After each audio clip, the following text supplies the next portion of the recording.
Hi everybody, welcome back to Bentley House. I'm Aira. Some of you may know that we have been working on a half-scale dollhouse in the most recent live streams. We started at the beginning of this year, actually the very first day, it was New Year's Day. We started work on the Fairfield half-scale kit from Greenleaf. If you've been following along, you'll know that we're pretty far into it. We've got all the walls up, and I'm now to the point where I'm ready to work on the fireplace. So here's what we have done so far. If you're interested in catching up with this project, I will leave the playlist. Each video is about 2 hours long, so make sure you have quite a bit of time. But this center fireplace is what I'm dealing with today, and what I want to do is make half-scale bricks to cover both sides of this fireplace. I did start it a little bit in the live stream, but I realized quickly that it was going to take a lot of time, and I thought maybe some people who don't typically watch the live streams might benefit from this, just seeing how I do this as well, so I decided to make it into a video. This is what I started in the live stream. I made a template of the fireplace and I started cutting some papers. Now I remade the template in green so you can actually see where I'm putting the bricks, because the white on white you can't really see what I'm doing. And I cut strips of paper, and this is just regular computer paper because I don't want the paper to be too thick, because this is half scale and not the regular 12 scale. I cut the strips of paper into 8-inch thick, it's hard to say, 8-inch thick strips, and now I'm just marking them at 1/4 inch, and so each of my bricks is going to end up being 1/8 inch by 1/4 inch. I'm cutting these by hand. I did use a paper cutter for the long strips of paper, but it ended up just tearing my paper when it's this tiny, so I just use scissors to snip off the 1/4 inch bits, and these are going to be my little bricks. Now I'm going to use a ruler, and I'm just marking lines across the template so that I can try my best to keep my brick lines straight. I'm not going to mark every single brick line. I'm going about every 1/2 inch just because that's what's on my mat, but hopefully this will help me because I'm just going to be eyeballing where I put the bricks. I just want a line to try my best to keep it straight. I'm going to be using tacky glue to put these guys down. It probably would be faster with a stick glue or something, but I've used that in the past and not everything has stayed stuck down. So I'm going to use tacky glue just because I trust it to continue to hold on to these bricks. I'm going to place my first brick towards the center opening. That's the opening where the fireplace is. And I'm just going to line it up, and then, I mean, most people know a brick pattern. You have 2 bricks on the bottom, and then the next row you put the brick on the center line gap. And I'm just eyeballing the gaps. These are going to be my grout lines, and I do realize that as I go on, my gaps get a little bit wider and a little bit further apart. And I will tell you, probably the reason for this is because this takes forever. Absolutely forever. And probably about once I get up this one leg of the fireplace, I realize I completely regret trying to do it this way. But I will let you see at the end I do one this way, and I decided to do another one a different way because I was absolutely tired of sticking down a billion pieces of paper to make the bricks, but you can make your own choice of which way you like better. I did want to add a little bit of texture once I had gotten all of the papers laid down because it just looked very flat. So of course I have to sneak wood glue in somehow. I'm using a very, very cheap child's watercolor brush because it has those plasticky bristles, and I'm just going to stick it into the wood glue and then dab it on top of the paper. This gives it just a little bit of texture.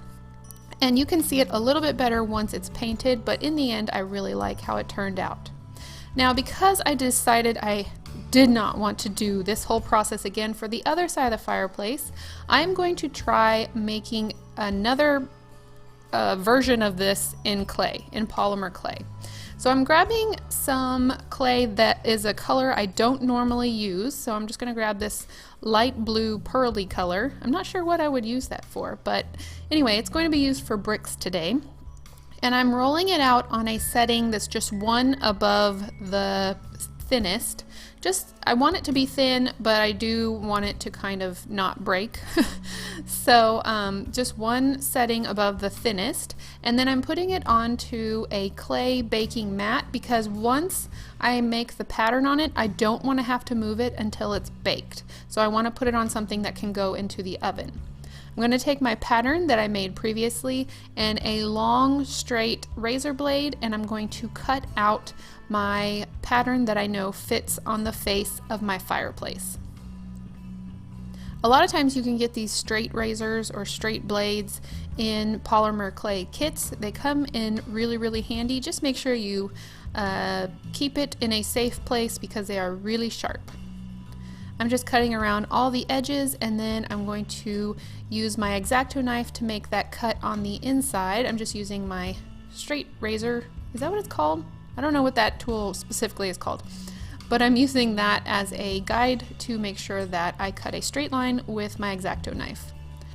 I'm using masking tape to tape down my original brick pattern that I made with the billion pieces of paper, so that I can try to make them similar.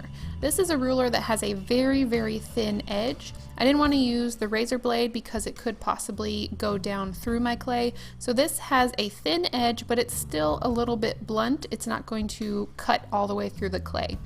I'm going to make my horizontal grout lines first, and I'm just trying to line them up as best I can with my original so that I make sure that they are about the same size bricks. And you might think, well, this will take just as long. This took maybe a sixth of the amount of time that making the paper one did. So if you like the result in the end at the end of this video, I highly suggest this form of making the bricks. It goes much faster. Now I'm using a palette knife, and I'm just carefully making the vertical grout lines. And these do take a little bit longer because you have to make each individual one, but again, it goes much faster than laying down the individual pieces of paper. And sorry, I just now realized my mat was crooked, so I fixed that. Sorry if that was bothering you. Once that's finished, it is to go into the oven. Because it's so thin, it should bake quite quickly. And once it came out, I made sure to put something flat on top of it so that it didn't curl up, which I'm not sure if it would or not, but I just made sure to let it cool with something flat on top. Now I'm going to lay down a dark layer of paint, and this is going to be my grout color. And so I'm making sure that I get it into all the little crevices that are my grout lines, going really slow, and I'm actually putting quite a bit of paint on there because I want to make sure that it does seep into all the cracks and crevices. I'm going to paint both of these the exact same way so we have a pretty fair comparison, and I want them to look similar. I realize they're not going to look exactly the same, and that doesn't really bother me, but I do want them, at least the painting, to look pretty close to each other. Here you can see the texture a lot better. I love how this looks, and if I had to choose and the timing was the same, I would probably do the paper route every single time. But with the amount of time it took me to lay down all those little paper bricks, the look of the polymer clay one is just fine with me. So I will probably be using that in the future. And I didn't think during the time that I could have put the same texturing on that I did with the wood glue, but I could have done that on the polymer clay one, and I don't know why I didn't do that. So that would probably add even more texture. Now I'm taking a paper towel and some dark maroon paint, and I'm just carefully blotting it onto the face of the bricks. I don't want to paint it on because it will get into all the cracks and crevices and cover up all of my brown paint. I want the maroon paint to just sit on the face of the bricks, and this is going to give that brick wall a lot of dimension. Again, I'm going to do the same thing for the paper bricks and the polymer clay bricks. This also helps bring out that texture, and in the future I may go and add some more texture onto the polymer clay bricks if I decide to, if it really starts to bother me. But honestly, once it's in the project, you really can't tell much of a difference. Probably only people who have ever seen this video or myself will be able to realize that there's any difference between the sides of the fireplace. I'm putting the polymer clay version of the bricks in first, and so I just added a layer of tacky glue onto the surface, made sure I got to all the corners, everywhere, every single spot had tacky glue because I want it to hold really well, and then I just pressed the back of the polymer clay onto the tacky glue so it can hold it to the wood. I'm not sure if there's going to be any issues with just putting polymer clay, it is baked polymer clay, up on the wood, just gluing it straight to the wood. I'm not really sure, but time will tell. On the other side is where I am going to put the paper bricks, and so I added the same tacky glue all over. This is going to be installed a little bit differently. You did notice, I'm sure, that there are bricks sticking off the side, unlike the polymer clay where it just had a straight side. These are so that I can fold the bricks over the edge. I did think at one point I wanted to make it look like the bricks were going all the way around, but then in my live stream it was suggested to put a trim on those very ends to cover up the edges of the brick, so I decided to do that. I just took some trim pieces and I painted them a dark brown and then added some glue. Oh, I also decided to put brick inside this little space, and of course I chose the polymer clay route because I did not want to do the paper bricks again. So again, I just made a template and then cut it out and then used the same exact method to create the brick look, and it worked perfectly. This is supposed to be a shelf, and I have not put the actual shelves in yet because this space was not finished, but I do think it'll be cool to see that it has a brick wall behind the shelves. This is the trim I mentioned earlier. I just painted it brown and then added some tacky glue, and this is going to cover up the edges of the brick and also the little paper bricks that got folded over. It's going to cover up all of that, and then I will end up aging it, so a lot of the little flaws here and there will be covered in the end, which is why I love aging so much. I'm going to do this on both sides, and then I will use the same brown eventually, not in this video, but eventually to paint the wood shelves. And I do realize it probably should be a brick texture on the inside so that it looks like it's the back of the other brick wall, but I've decided not to worry about it too much. This project is for fun and I'm just moving forward. Now I'm having, of course, the most fun, which is aging, and it's really fun to age fireplaces because typically they get a lot of soot and charcoal, and so I'm just using plain black acrylic paint and dry brushing around the opening of the fireplace, and I'm going to go along the edges of the brick.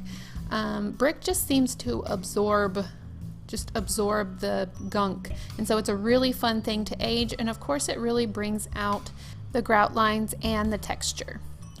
I hope you guys enjoyed this video. You'll have to let me know which one you prefer, either the paper look or the clay look, and let me know if you have any other ways that you like to make brick in half scale. It is a little bit different because it's so tiny and therefore can be way more time consuming.